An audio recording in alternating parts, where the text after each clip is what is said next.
नमस्ते साथीहरु, मेरो युट्युब च्यानलमा तपाईहरुलाई हार्दिक हार्दिक स्वागत छ। नयाँ वर्ष 2022 को आगमन भइसकेका छन्।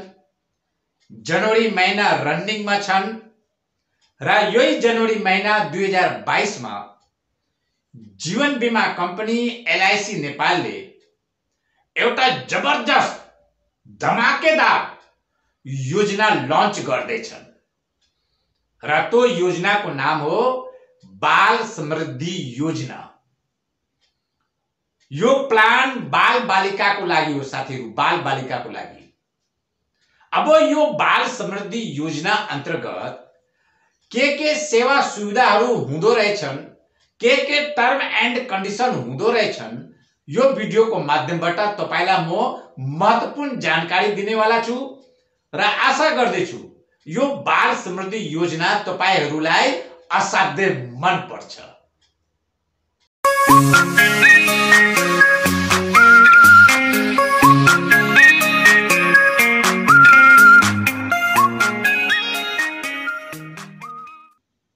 साथीहरु, बाल समृद्धि योजना यो बाल बालिकाको लागि एकदमै राम्रो योजना हो।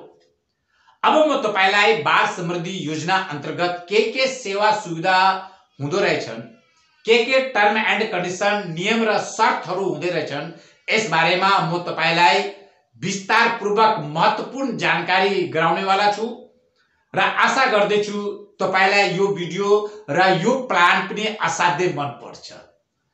साथीहरु, बाल समृद्धि योजना यो प्लान अन्तर्गत जीवन बीमा गराउनुको लागि बीमितको उमेर अर्थात बच्चाको उमेर 0 देखि 10 वर्षसम्म हुनु पर्यो।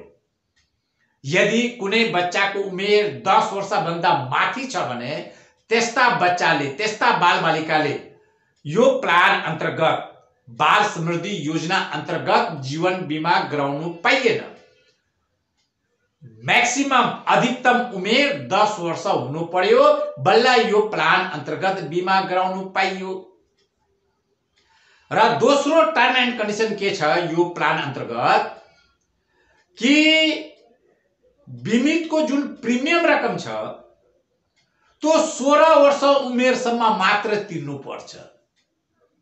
जब बीमितको उमेर 16 वर्ष पूरा हुन्छ त्यसपछि त्यो प्रिमियम रकम अभिभावकलाई तिर्नु परेन। र अर्को के छ यो प्लान अन्तर्गत यसको मेच्योर जुन टाइम छ नि त्यो 20 वर्ष अवधिमा छ।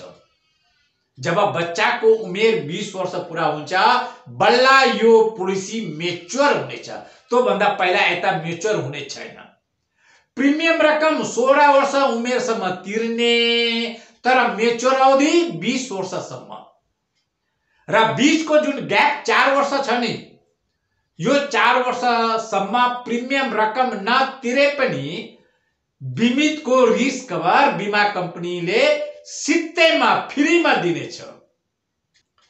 त 17, 18, 19, 20 यो 4 वर्षको जुन बीचमा ग्याप छ नि, त यो ग्यापमा अकस्मात बीमितको केही कारणवश मृत्यु भयो भने बल्ल बीमा कम्पनीले बीमाक रकम प्लस बोनस उहाँको अभिभावकलाई दिनेछ। यहाँसम्म क्लियर हुनुभयो?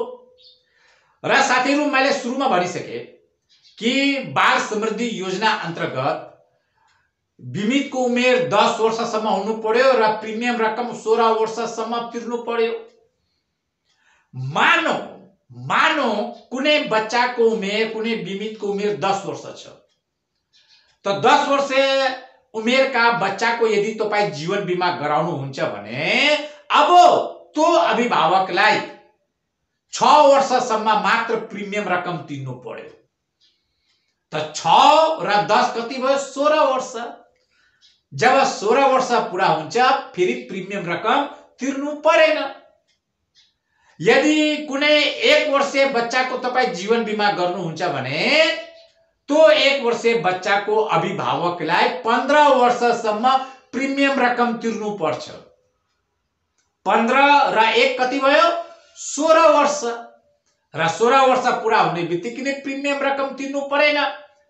तर यदि कुनै बालबालिकाको उमेर 1 वर्ष पनि पूरा भएको छैन, अर्थात 0 उमेरका हुनुहुन्छ, 0 अर्थात 1 महिना 2 महिना 2-4 महिना जुन बच्चाहरू हुन्छ नि त्यसलाई 0 उमेर भनिन्छ। तर जुन बच्चाको उमेर 6 महिना क्रॉस भइसकेका छन् त त्यस्ता बच्चाहरूको उमेर 1 वर्षमा काउन्ट हुनेछ। तर 6 महिना मुनिका जति पनि बालबालिका हुन्छ नि, जति पनि बच्चाहरू हुन्छ नि, त्यस्ता बच्चाहरूको उमेर 0 उमेरमा काउन्ट हुन्छ। त 1 महिना या 2-4 महिना बच्चाको यदि तपाईं जीवन बीमा गर्नुहुन्छ भने अब त्यो बच्चाको अभिभावकलाई, प्रस्तावकलाई 16 वर्ष उमेरसम्म प्रिमियम रकम तिर्नु पर्छ, त्यसपछि तिर्नु परेन।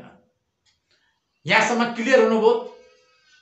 र अर्को कुरा साथीहरू, अब यसको बेनिफिटहरू, फाइदाहरू पनि हामी सुनौं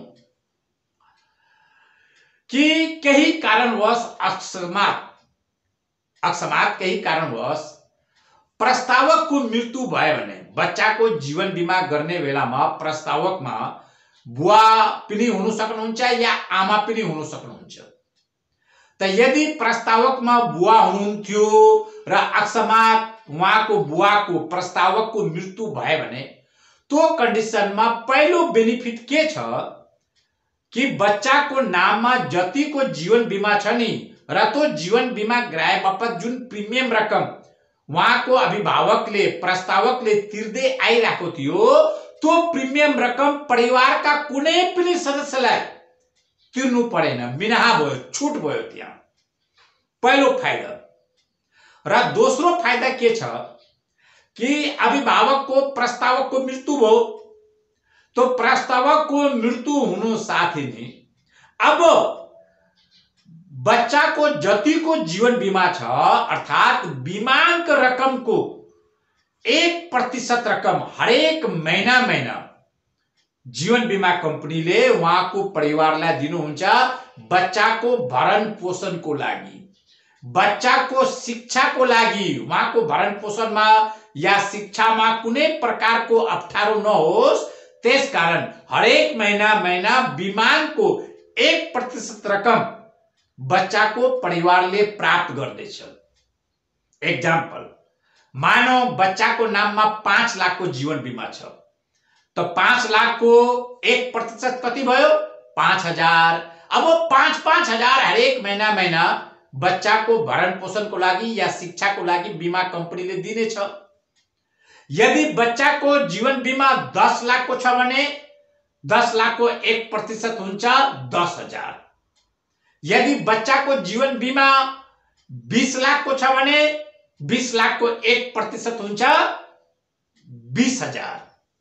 बच्चाको जतिको जीवन बीमा छ त्यसको 1% रकम हरेक महीना बीमा कंपनी एलआईसी नेपालले बच्चाको भरण पोषणको लागि या उहाँको शिक्षाको लागि दिनुहुन्छ। त यो पनि एउटा राम्रो योजना हो, राम्रो सेवा सुविधा हो। प्रिमियम रकम तिर्नु परेन र हरेक महीना बीमाको 1% रकम बच्चाको आमाले प्राप्त गर्नुहुन्छ। अब भन्नुस् अभिभावक नभए पनि बच्चाको परवरिश गर्नको लागि या बच्चाको भरण पोषण गर्नको लागि या बच्चाको शिक्षा दीक्षामा कुनै रुकावट आउँदैन नि, किनकि बीमा कम्पनीले हरेक महीना बच्चाको लागि रकम दिनुहुन्छ। र अर्को बेनिफिट के छ यो प्लान अन्तर्गत साथीहरू कि जब बच्चाको उमेर 16 वर्ष पूरा हुन्छ नि तो कन्डिसनमा प्रस्तावकको मृत्यु होस् या नहोस्, तो कन्डिसनमा जब बच्चाको उमेर 16 वर्ष पूरा हुन्छ तो 16 देखि 20 वर्षसम्म 16, 17, 18, 19, 20 अर्थात 5 वर्षसम्म बीमाको 20% रकम बीमा कम्पनीले तो बच्चालाई दिनेछ। बच्चा 16 वर्ष पूरा भयो, बच्चालाई अगाडि एजुकेसन लिनु छ, अगाडि पढ्नु छ, तो साथीहरु तो कन्डिसनमा के हुन्छ कि अब बीमा कम्पनीले के गर्छ बाल समृद्धि योजना अन्तर्गत बिमानको 20% रकम हरेक वर्ष त्यो बच्चाले आफै प्राप्त गर्छ।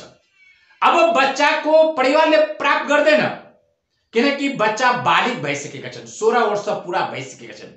अब त्यो 20% रकम बच्चाले आफै प्राप्त गर्छन्। मानौ बच्चाको नाममा 10 लाखको जीवन बिमा छ, त 10 लाखको 20% कति भयो साथीहरू? 2 लाख। अब त्यो बच्चाले हरेक वर्ष 2 लाख रुपियाँ प्राप्त गर्नुहुन्छ 5 वर्षसम्म। तो जस्ट लाइक 16 वर्ष उमेर पछि मनी बैक प्लान यो योजना सुरु भइहाल्यो। बिमाको 20% रकम हरेक वर्ष बिमितले आफै प्राप्त गर्छन्। 16 वर्षभन्दा पहिला प्रस्तावकको मृत्यु भएको थियो, महिनाको जुन बिमाको 1% रकम थियो त्यो बिमितको बच्चाको आमाले प्राप्त गर्दै आइरहेको थियो। तर अब बच्चा 16 वर्ष उमेर पूरा भयो, अब बिमितको परिवारले होइन, बिमितले त्यो बच्चाले आफै प्राप्त गर्छन्। तो कति रकम प्राप्त गर्छ? बिमाको 20% रकम। बच्चाले जतिको जीवन बिमा गराउँछ हरेक वर्ष 5 वर्षसम्म बिमाको 20% रकम मनी बैक प्लान अन्तर्गत फिर्ता पाउनुहुन्छ।